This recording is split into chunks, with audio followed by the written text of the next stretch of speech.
नमस्कार दोस्तों, recently Regina dialogue जो है भारत के अंदर हो रहा है और हमेशा से हमारे मन में एक डाउट था कि भारत और चाइना के जो रिलेशन खराब हो रहे हैं उसमें रशिया का क्या स्टैंड है, क्योंकि रशिया के दोनों से रिलेशन अच्छे चल रहे हैं। इस रेजिना डायलॉग के अंदर सिमिलर क्वेश्चन जो है वो रशिया के फॉरेन मिनिस्टर से पूछा गया, जिसके बाद रशिया के फॉरेन मिनिस्टर क्लियर करते हैं कि रशिया के दोनों ही देश अच्छे दोस्त हैं। रशिया हमेशा से चाहता है कि चाइना और भारत के बीच में रिलेशन जो है वो और बेहतर बने रहे, और रशिया ये भी बहुत अच्छे से जानता है कि इन दोनों के बीच में वन ऑन वन टॉक नहीं हो रही है। ऐसी कंडीशन में रशिया का बहुत इंपॉर्टेंट रोल होगा इन दोनों को साथ में रखने के लिए। रशिया एक इंपॉर्टेंट पार्टनर होगा इंडिया और चाइना के लिए आने वाली जियोपॉलिटिक्स के अंदर। अब रशिया का ये स्टैंड क्यों इंपॉर्टेंट है और रशिया के इस स्टैंड की बात ही क्यों आई, उसके ऊपर मैं शुभेंद्र सिंह चौहान आप लोगों के साथ में चर्चा करूंगा। बट उसके पहले आप लोग मेरे साथ में टेलीग्राम ग्रुप के ऊपर जुड़ सकते हो। मेरे क्लास की अपडेट पीपीटी पीडीएफ आपको हमें मिल जाती है। इसके अलावा रोज सुबह 8 बजे द हिंदू एसएस की क्लास में पाथफाइंडर चैनल के ऊपर लाइव ली जाती है, आप वहां पर ही मेरे साथ में जुड़ सकते हो। इसके अलावा दोस्तों अभी अनअकैडमी के ऊपर एक बहुत ही अच्छी चीज चल रही है। अगर आप लोगों को चाहिए कि अनअकैडमी का ट्रायल मिल जाए तो मजा आ जाए, ताकि हम लोगों को पता लग जाए कि किस तरीके का किस लेवल का प्लेटफॉर्म है, क्या हमको इसकी जरूरत है या नहीं है, तो उसके लिए अनअकैडमी द्वारा फ्री ट्रायल जो है वो आप लोगों को दिया जा रहा है। इस ट्रायल की लिंक जो है वो नीचे कमेंट के अंदर ऑलरेडी पिन है, वहां पर आप जाओ, रजिस्टर करो फ्री में। अगर आपको रजिस्टर करना है, कोई पेमेंट नहीं करना है 7 दिन के लिए, तो आप SRC10 कोड का वहां पर प्रयोग करो। उसके बाद में आपको फ्री ऑफ कॉस्ट अनअकैडमी का एक्सेस 7 दिन के लिए मिलेगा। याद रखना आज लास्ट डेट है इस चीज को करने की, ठीक है। कोड आपको SRC10 ही यूज करना है, ठीक है। तो समझने की कोशिश करते हैं, देखो कि यार रशिया के स्टैंड की बात ही क्यों आई इंडिया चाइना के रिलेशन में। तो उसके पहले समझो कि यार इंडिया चाइना के रिलेशन के अंदर दिक्कत क्या हुई है। देखो यहां पर आपको इंडिया दिखाई दे रहा है, यहां पे आपको चाइना दिखाई दे रहा। आप हर बार ये सुनते हो कि इंडिया को क्या दिक्कत है, पर चाइना को भारत से क्या दिक्कत है, पहले उसको समझ लो। देखो भारत का जो तिब्बत की पॉलिसी है, चाइना अपने ऊपर उसको थ्रेट समझता है। वहीं भारत के रिलेशन जो है वो यूएसए के साथ में कॉर्डियल हो रहे हैं, और यूएसए की जो ताइवान के प्रति स्ट्रेटजी है चाइना के लिए वो भी थ्रेट है। वहीं तीसरी तरफ आप देखोगे तो यहां पर आपको इंडिया चाइना दोनों दिखाई देंगे। चाइना जो है वो यहाँ पे ग्वादर पोर्ट में अपना पोर्ट बना रहा है, जिबूती के अंदर अपनी प्रेजेंस क्रिएट कर रहा है, ठीक है। यहां पर पूरा बेल्ट एंड रोड इनिशिएटिव चलाया हुआ है, बांग्लादेश में प्रेजेंस क्रिएट कर रहा है, हम्बन टोटा में कर रहा है, मतलब इंडियन ओशन में अपनी प्रेजेंस क्रिएट कर रहा है। भारत की हमेशा से हेजीमनी रही है इंडियन ओशन में। जब चाइना अपनी प्रेजेंस यहां क्रिएट करेगा तो भारत की पोजीशन के ऊपर थ्रेट होगा, तो भारत को दिक्कत होना शुरू होगी, ठीक है। तो एक तरफ तो चाइना को दिक्कत है भारत की तिब्बत की पॉलिसी से, और दूसरा यूएसए के साथ में कोर्डियल रिलेशन से, क्वाड के अंदर पार्टनरशिप होने से। तो दूसरी तरफ भारत को दिक्कत है इंडियन ओशन के अंदर चाइना की प्रेजेंस की वजह से। भारत को यह भी दिक्कत है कि देखो चाइना जो है उसका स्टैंड बहुत गलत है। मतलब जब हम लोग यूनाइटेड नेशन सिक्योरिटी काउंसिल में जाते हैं तो यूनाइटेड नेशन सिक्योरिटी काउंसिल में जब परमानेंट मेंबरशिप की बात होती है भारत की, चाइना वीटो पावर का प्रयोग करता है। न्यूक्लियर सप्लाई ग्रुप के अंदर जब भारत की मेंबरशिप की बात होती है तो चाइना वहां पर भी रजिस्ट करता है। चाइना हर मल्टीलेटरल प्लेटफॉर्म पे इंडिया आउट कैंपेन चलाया हुआ है, जिसकी वजह से ऑब्वियस ही बात है इंडिया को दिक्कत होगी।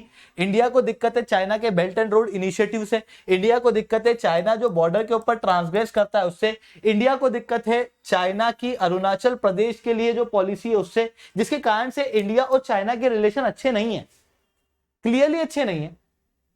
वहीं दूसरी तरफ अगर आप देखोगे तो चाइना के रशिया के साथ में कैसे रिलेशन है, तो देखो रशिया के साथ में चाइना के रिलेशन ऐतिहासिक में कभी अच्छे रहे नहीं, क्योंकि कभी भी क्या होता है दो बॉर्डर वाले देश एशिया के अंदर ना कभी अच्छे रिलेशन नहीं रखते हैं, ठीक है। मतलब आपको रशिया और चाइना के बीच में भी अच्छे रिलेशन नहीं दिखेंगे, क्योंकि दोनों ही उभरती हुई पावर थी। 1989 के अंदर पहली बार होता है कि रशिया के लीडर 1958 के बाद कभी चाइना के अंदर जाते भी हैं। अभी तो क्या हुआ कि रशिया ने यूक्रेन के ऊपर युद्ध छेड़ा, जिसके बाद रशिया के ऊपर सैंक्शन लगने लगे। जब रशिया के ऊपर सैंक्शन लगने लगे तो रशिया ने अपना मुंह किसकी तरफ मोड़ा, चाइना की तरफ, जिसके बाद चाइना के इन्वेस्टमेंट के लिए अपना डोर ओपन कर दिया। अगर आप गासपोरम में देखोगे तो गासपोरम में चाइना ने लगभग $400 बिलियन का इन्वेस्टमेंट किया, ठीक है। यहां पर आप क्लियरली इस न्यूज के अंदर देख सकते हो $400 बिलियन की डील हुई है। इवन चाइना भी एक उभरती हुई इकोनॉमी है, बहुत गैस और ऑयल की जरूरत पड़ती है, इंडस्ट्रियलाइज कंट्री है। वहीं रशिया के पास में बहुत ज्यादा गैस है, ऑयल है, जिसे रशिया यूरोपियन यूनियन में नहीं भेज पा रहा। ऐसी कंडीशन में चाइना उसे अलाउ कर रहा है, और चाइना की नीड को रशिया पूरा कर रहा है। अगले 30 साल के अंदर अंदर लगभग 38 बिलियन क्यूबिक मीटर तक गैस जो है रशिया चाइना को सप्लाई करेगा हर साल। ठीक है, इतना ही नहीं, चाइना और रशिया के बीच में पाइपलाइन बनाने की भी डील जो है वो उन्होंने की है। क्यों हुई है? क्योंकि यूरोपियन यूनियन ने रशिया के ऊपर सैंक्शन लगाए। वहीं दूसरी तरफ रशिया के साथ में चाइना का व्यापार भी तेजी से बढ़ रहा है। तो फिर अब जब चाइना रशिया के लिए इतना इंपॉर्टेंट होगा तो फिर रशिया भी चाइना के अगेंस्ट में कोई स्टेप लेगा नहीं। तो चाइना के लिए वन चाइना पॉलिसी वगैरह के ऊपर रशिया ने अपने स्टैंड को क्लियर किया हुआ है।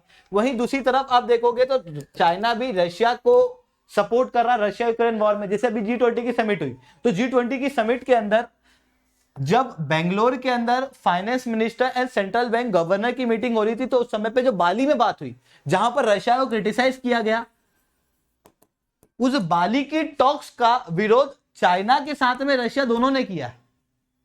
तो रशिया के स्टैंड की तरफ चाइना भी अपनी पोजीशन ले रहा है। यूनाइटेड नेशन सिक्योरिटी काउंसिल के अंदर चाइना भी रशिया के खिलाफ जितनी भी चीजें आ रही हैं उसको वोट करने से एब्सटेन कर रहा है। तो यहां पर आप देखोगे तो अभी अभी क्या देखने को मिल रहा है, जब से रशिया यूक्रेन वॉर हुआ है रशिया चाइना एक्सिस डेवलप हो रही है, आपस में रिलेशन जो है मजबूत हो रहा है। वही बात आती है इंडिया और रशिया के रिलेशन के अंदर। तो अब आप अगर इंडिया रशिया के रिलेशन देखोगे ना, तो इंडिया और रशिया के रिलेशन हमेशा से कोर्डियल रहे, जहां पर रशिया हमारा ट्रेडिशनल पार्टनर रहा। चाहे वो डिफेंस में देख लो, चाहे वो स्पेस में देख लो, हर जगह हम लोग कोऑपरेट कर रहे हैं। जहां पर अगर डिफेंस में बात करें तो ज्वाइंटली हम लोग ब्रह्मोस, सुखोई, Ka-226 ये सब डेवलप कर रहे हैं ज्वाइंटली साथ में। वहीं कई सारी चीजें हम लोगों ने रशिया से ली हुई है, जैसे S-400, INS विक्रमादित्य, ये डायरेक्टली हम लोगों ने रशिया से लिया हुआ। वहीं रशिया जो है वो अभी हम लोगों को ऑयल सप्लाई कर रहा है डिस्काउंटेड रेट में। तो रशिया के पास में जो एक्स्ट्रा ऑयल है जो यूरोपियन यूनियन नहीं ले रहा है, वो रशिया भारत भेज पा रहा है। ऐसी कंडीशन में रशिया के लिए भारत भी इंपॉर्टेंट है। अब इन सारी चीजों को अगर मैं शॉर्ट में आपको समझाऊं तो यहां पर आपको रशिया दिखाई दे रहा है, रशिया के रिलेशन चाइना से बेहतर हो रहे हैं, रशिया के रिलेशन इंडिया से बेहतर हो रहे हैं, पर इंडिया और चाइना के रिलेशन जो है वो गड़बड़ हो रहे हैं। ऐसी कंडीशन में रशिया की पोजीशन भारत और चाइना के रिलेशन को और बेहतर करने में मददगार साबित हो सकती है। क्योंकि सीधी सी बात है, इन दोनों के अच्छे रिलेशन होना पूरे वर्ल्ड की जियोपॉलिटिक्स के लिए बहुत ज्यादा इंपॉर्टेंट है। पूरे वर्ल्ड के अंदर शांति आने वाले समय में रहेगी क्या नहीं रहेगी, वो इंडिया चाइना के रिलेशन डिटरमाइन करते हैं। क्योंकि ये वर्ल्ड की दो बड़ी कंट्रियां हैं जो अगर आपस में डिस्प्यूट में रहेगी तो उसका खामियाजा पूरे वर्ल्ड को भुगतना पड़ेगा। तो इस कारण से रशिया की पोजीशन जो है वो काफी ज्यादा इंपॉर्टेंट यहां पर हो जाती है। अब यहां पर फिर बात आती है कि भैया रशिया के जब दोनों से ही रिलेशन अच्छे थे तो फिर रशिया के स्टैंड को क्लियर कराना क्यों जरूरी था? उसका कारण है अमेरिका। यहां पर आपको अमेरिका दिखाई देगा। ठीक है, अमेरिका चाइना के साथ में तो डिस्प्यूट में है इंडो पैसिफिक रीजन में, पर वहीं रशिया के साथ में डिस्प्यूट में है यूरोपियन रीजन में। यूक्रेन के अंदर नाटो रशिया ये डिस्प्यूट में है, और नाटो को हेड कौन कर रहा है? तो वो यूएस कर रहा है। यूएस हर तरफ से रशिया को साइडलाइन करने की कोशिश कर रहा है। यूएस हर तरफ से रशिया को डिप्लोमेटिकली अलग करने की कोशिश कर रहा है। G7 से भी G8 से भी रशिया को निकालने में यूएस की इंपॉर्टेंट भूमिका रही। यूनाइटेड नेशन जनरल असेंबली हो या यूनाइटेड नेशन सिक्योरिटी काउंसिल हो, हर जगह रशिया चाइना को टारगेट जो है वो यूएस करता आ रहा है। वहीं दूसरी तरफ आपको भारत देखने को मिलेगा। अब जब आप देख रहे हो कि यार यहाँ पर चाइना है, यहाँ पर रशिया है, दोनों ही के खिलाफ यूएस है, और ये आपस में ग्लोबल राइवल है, एशियन राइवल नहीं है, ग्लोबल राइवल है। जब ये ग्लोबल राइवल है तो ट्रेडिशनली भी देखा जाए और नेचुरली भी देखा जाए तो रशिया और चाइना के रिलेशन और बेहतर होंगे, और वो होते हुए दिखाई दे भी रहे। पर अगर आप भारत को देखोगे तो भारत का रिलेशन यूएस के साथ में और बेहतर हो रहा है। जैसे 1989 के बाद से रशिया और चाइना के रिलेशन बेहतर होना शुरू हुए, वैसे ही 1991 के बाद में भारत और अमेरिका के रिलेशन बेहतर होना शुरू हुए, जहां पर अमेरिका ने क्लियरली अपना मेजर डिफेंस पार्टनर भारत को बताया। भारत के लिए काटसा वगैरह से भी लगाने से रोका हुआ है यूएस ने अपने आप को। पाकिस्तान की पॉलिसी यूएस ने अपनी चेंज कर दी है। वहीं आप देखोगे तो 4 बड़े डिफेंस के एग्रीमेंट लेमोआ वगैरह भी भारत के साथ में कर चुके हैं। ऐसी कंडीशन में भारत का रिलेशन जब यूएस से अच्छा हो रहा है, वहीं रशिया चाइना के रिलेशन यहां पर डेवलप हो रहा है, तो ऐसी कंडीशन में रशिया का स्टैंड भारत की तरफ रहेगा या नहीं रहेगा, इसके ऊपर पूरे वर्ल्ड की जियोपॉलिटिक्स के अंदर हम लोग को चीजें देखने को मिल रही थी। और रशिया भारत की जैसे इंडो पैसिफिक रीजन के लिए इंपॉर्टेंट हमारे लिए यूएस है, ठीक है, पर अगर यूरेशियन की पॉलिसी की बात करें तो उसके लिए इंपॉर्टेंट हमारे लिए रशिया है, चाइना को काउंटर करने के लिए, क्योंकि यूएस हमारी मदद इंडो पैसिफिक रीजन में करेगा चाइना को काउंटर करने में। पर अगर हम लोग बात करें यूरेशियन रीजन में, अगर यूरेशियन रीजन में बात करें तो यहाँ पर यूएस हमारा साथ देने नहीं आएगा। तो रशिया का स्टैंड क्या होगा वो ज्यादा इंपॉर्टेंट हो जाता है। और रिसेंटली जो रशिया ने स्टैंड क्लियर किया, ये हमारी जियोपॉलिटिक्स के अंदर एक बहुत ही इंपॉर्टेंट रोल निभाएगा। अब बात करते हैं रशिया, इंडिया और चाइना के आपस के रिलेशन के बारे में। तो देखो ये तीनों भी आपस में ऐसा नहीं है कि एकदम कट्टरी दुश्मन रहे हैं हमेशा से, ऐसा कुछ भी नहीं है। ये तीनों देश आपस में मल्टीलेटरल लेवल पे कोऑपरेट करते हैं। जैसे आप शंघाई कोऑपरेशन ऑर्गेनाइजेशन देखो, आप ब्रिक्स देखो, इंटरनेशनल नॉर्थ साउथ कॉरिडोर के अंदर भी इन तीनों की पार्टनरशिप देखने को मिलेगी। इवन आरआईसी करके भी एक प्लेटफॉर्म जो है वो सन 2000 के अंदर बनाया गया था, ताकि वर्ल्ड को मल्टीपोलर बनाया जा सके फ्रॉम द यूनिपोलर वर्ल्ड। तो ये चीजें हम लोगों को देखने को मिलेगी। अब जब भारत के रिलेशन रशिया से बेहतर हो रहे हैं, तो ऐसी कंडीशन में फिर यूएस और वेस्टर्न देशों को लगातार दिक्कत होती हुई दिखाई देगी। ठीक है, जैसे भारत जो है वो रशिया के खिलाफ वोट करने से एब्सटेन करता है, तो फिर यूएस और वेस्टर्न देश फ्रांस वगैरह भारत के ऊपर प्रेशर डालने की कोशिश करते हैं।